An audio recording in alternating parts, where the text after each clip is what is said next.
Hi everyone, I'm Dale Smith, aka Journo Dale, and we're here to talk about Canadian politics.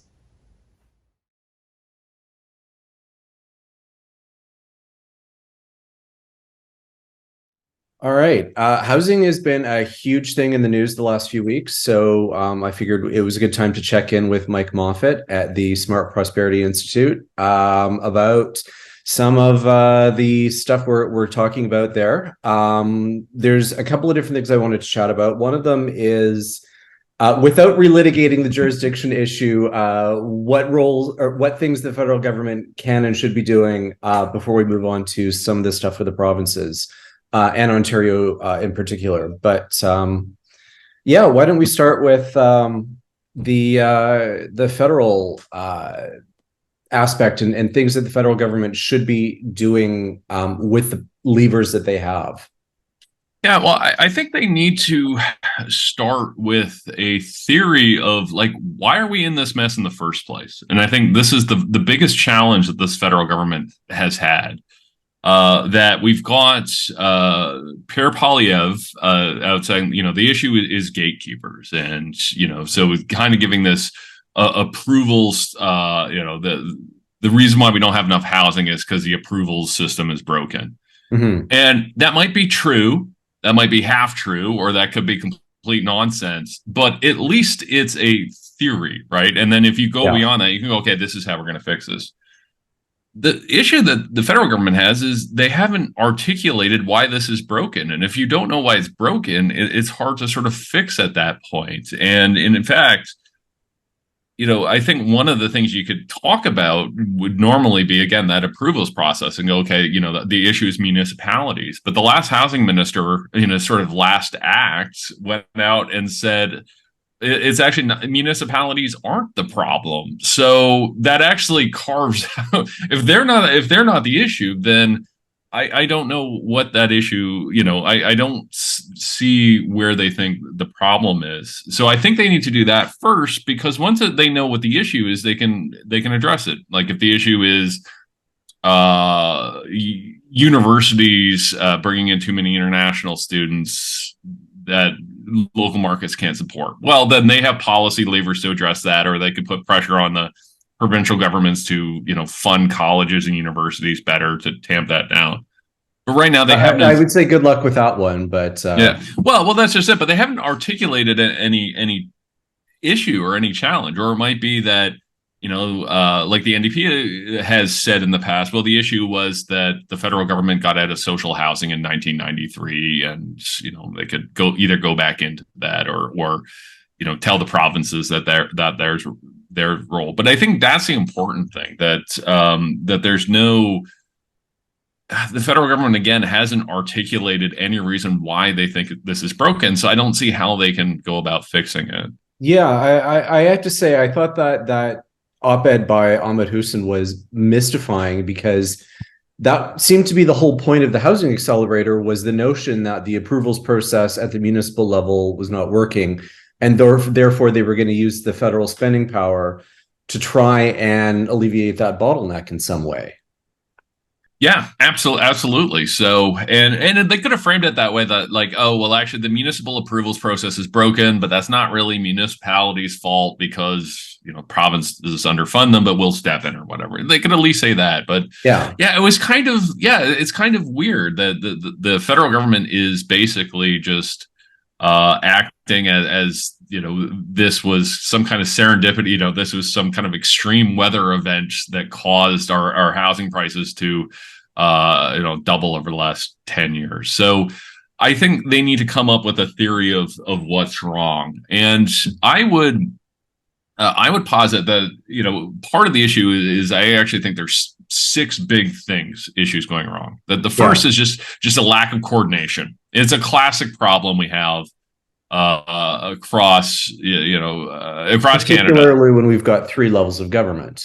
yeah, exactly. So you've got immigration policy, which is disconnected from provincial higher ed policy, which is disconnected from municipal approvals processes. So there's just a whole sort of mess, right? So if you're I talk to municipalities all the time, and they'll say, like, we have no idea what immigration targets are going to be 2 years from now. We don't know what our colleges and universities, how many students they're going to bring in the future. And that affects at the municipal level, not just what you have to do on zoning and approvals, but also affects like, okay, how much transit do you need to bring in and that kind of thing. So I would say that's the first thing. Second thing is just a lack of ability to build that many homes quickly, right? Like just having enough workers and things like that. So that's a lot of labor market and immigration policy. I think the third one I would put as viability, that there are just some good projects that are too expensive because of things like development charges here in Ontario, a variety of taxes, including federal taxes and so on. So there's an area the federal government can go on. Fourth is a lack of productivity in the construction sector. We build homes the same way. Like my dad was a sheet metal worker, put in ductwork in apartments back in the 60s and 70s. If he was on a job site today, his job would have been about the same as it would have been in 1973, right? It hasn't changed much in 50 years, despite the fact we don't build televisions or cars or anything else that way. The fifth is issue of permissions, and that's not just municipal, but that's provincial permissions like Ontario Land Tribunal, and a variety of permissions, like for instance, the CMHC gives, just the ability to get financing and insurance from the CMHC, how long that takes, and so on. And then the sixth one is just as the NDP has pointed out, and I think even the current government recognizes with the national housing strategy. It's just we haven't built any kind of non-market housing at scale, since probably about the 1980s or so. So I think it's these six things happening all in parallel. And when you start to look at it that way, there are a variety of policy levers that come up for the federal government, the provinces, and the municipality when you recognize that this is kind of a six-dimensional problem. Just six. Just six. I tried to, it was funny because actually that was the sort of genesis of this is that we were doing a brainstorming exercise and trying to figure out like all the things that were wrong with the housing system, and came up with dozens and dozens of things. But then we could kind of take it and put it into, sort of going, okay, some of these are quite similar, and got down to these sort of six broad buckets, which, ideally would have been, nice to have a simple theory of change. Again, like Polyev has that, like, oh, if you just blow up the gatekeepers, everything will fix itself. Probably isn't true, that there are six different things that need to happen somewhat simultaneously. All right. One of the other things that people keep pointing to at the federal level is the CMHC. The CMHC does operate at arm's length from the federal government, so it's not like the federal government can just pull the strings of the CMHC. But I've been curious about things that they could or should be doing more of, and I think thinking this largely because the previous head of the CMHC, as he was on his way out the door, started saying some really interesting things about the way we built the housing market, and then he vanished into the kind of left. Yeah. And so I'm just kind of wondering, like, what more should we be asking the CMHC to be doing here? Yeah, I think there are a few things, and you pointed out something really, really important that you can only at a very high level kind of direct the CMHC. Like the idea is that you should be giving the CMHC sort of a broad mandate and then letting them do what they want to do. But I think that first of all, just again, as they pointed out, the sort of financing and insurance portions of the CMHC, that these approvals processes take a long time. They can be somewhat subjective. So let's say you're building a 20-story rental apartment, that you're going to have to go to the CMHC, or probably have to go to the CMHC to obtain both finance and insurance. That can take a long time. There are a variety of insurance programs. Like, for instance, there's a program that if you're building an apartment building and you build so many affordable units or so many climate friendly, or build it climate friendly or accessible for people with disabilities, you can get reduced insurance rates. Well, the premiums on those rates just went up recently, as the conservative critic Scott Aitchison has pointed out. So you don't want to micromanage the CMHC, but what you can do is, kind of write a mandate letter saying, okay, we need you to get approvals done in such a way. And some of that would just be funding, right? Hmm. Like the CMHC isn't doing this to be jerks. They have to sort of consider their own bottom line. So there are Yeah, and I have to wonder if yeah. they have a legislative mandate to turn a profit, kind of like Canada Post does. Yeah, and they do. I mean, they return something in the order of 1 to 2 billion back to government each year. Now, they've also get given money from government, so on net it is a cost. But yeah, and that's something you could change. The federal government can come in and go like, no, don't any money at the end of the year you keep. You don't Hmm. and then reinvest. You don't have to give it back to us. So absolutely, there can be things like that, and there's things other agencies can do as well. So the infrastructure bank, for instance, which hasn't really worked all that well, but what the infrastructure bank could do, and a number of people have floated this idea, is they could create an acquisition fund for social housing. So what they could do is one of the issues we've got right now is there's a lot of social housing from the 60s and 70s that was on 40 or 50-year mandate, and then is getting sold back to the market and getting turned into market rate housing. The infrastructure bank could buy that social housing or could buy newly built housing and then rent it out to community foundations and things like that to keep this as affordable housing. The nice thing about that tool from the government's point of view is it actually doesn't raise the deficit or debt, which sounds a Hmm. little bit weird, but the idea is that you have a liability, like however much this building costs, but you have an offsetting asset. Like you haven't gotten rid of the building, you're just Yeah. leasing it out to a service provider.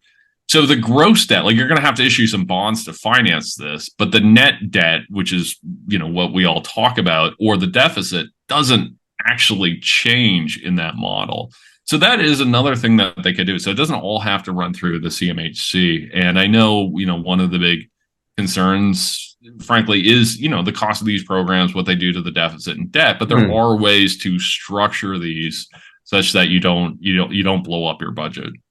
Okay. So the other thing I wanted to talk about was Ontario, and in particular, this um, the what do we call it? The task force they did on housing Yeah. and the report from that, and that's kind of come back in the news after the Auditor General's report on the Green Belt, and basically blowing up Ford's excuses that they're paving over it because they need housing. You in particular made the point that if they really were that concerned, they would actually follow their own task force's report. And so I just was hoping you'd lay out some of what that should be. Yeah, absolutely. So this task force was put together by the provincial government in sort of autumn of 2021. Was run by I think a senior VP at Scotiabank, and there was a bunch of meetings, and I attended a few. So they basically just got everybody in Ontario who had some thoughts about housing and gathered us all up in a process. And they wrote a final report that was released, I think, the first week of February 2022, which first of all had that 1.5 million housing target. That's where this came from. It Yeah. also had 55 recommendations for the provincial government, and it's a lot of things like requiring cities to abolish single family zoning and being able to build duplexes and triplexes by right on any lot, which some cities like the city of Toronto have done. But that's the kind of thing that you could do across the province could do across the province that set these minimum standards. Mhm. So only maybe about a half dozen of these recommendations have been fully implemented. One of them being the 1.5 million target. So very little has been implemented. And furthermore, in that task force report, they're explicit saying you don't need to touch the green belt. Like a shortage of land is not the issue. You can get that 1.5 million homes out of the existing urban footprint. So if the provincial government wants to build 1.5 million homes, then it should follow its own task force report. And the provinces or Ford was saying last week, well, when that report came out, Since then, immigration's higher and international students higher, so the need is greater, which would be fine, but they're still using that 1.5 million target. So they're kind of assessing their own performance on these targets that they're now saying are outdated. So it's just a mess. I think it's one of the things where they're kind of hoping that nobody really understands what's going on, and you can just, talk in these big picture ways. But it's complete nonsense. He has a blueprint to get 1.5 million homes built. He's not using it, and that blueprint contradicts all the arguments he's making about the green belt. Yeah. Well, not only that, but I mean, if he's concerned about international students, I mean, he's the one with the lever to give colleges and universities the ability or the funding that they don't need to both recruit that many international students to pay for their own programming and B, to provide housing for them. Yeah, and that's one of the ways that we can address one of these issues is to build more housing on campus, and we actually have a model for this. So we go back like 15 years ago. I know the before times are kind of hard to remember, but go back to 08, 09, where everywhere in this country was plastered those Harper Economic Action Plan signs with the little arrows going up and down. Yeah. One of the things in the Economic Action Plan was to build a lot of on-campus buildings, not so much student residences, but a lot of classrooms and labs, that kind of thing. So the Ivy Building at Western, where I teach, came out of that, and there was a funding model that was basically a third, a third, a third. The federal government paid a third, the province paid a third, the institution paid a third. There's no reason why either the federal government or the province couldn't propose that same thing. Go, you know what? We like having these international students. They bring a lot to our country, but we also recognize that there are rental crises in college and university towns across Canada. So why don't we also kind of throw some money in the pot and get some student residences built? That would ease the rental pressures in cities like London and Guelph and Kingston and so on. But I don't know. It's this coordination problem that nobody's proposing it. Nobody's kind of doing anything about it. So basically nothing happens. Yeah. All right. Well, that's been a lot to discuss today. And this is going to be, I think, possibly one of the big stories that's going to carry on in the fall. So I'm hoping we'll check back at some point and see where we're at. I look forward to it. All right. Thank you. You. And that's everything for this week. Join us again next week for some more Canadian politics. I'm Dale Smith. It's at Journo_Dale on Twitter. And yes, we're still calling it Twitter. And don't forget to like the video, share, subscribe, and support us on Patreon. Thanks, everyone.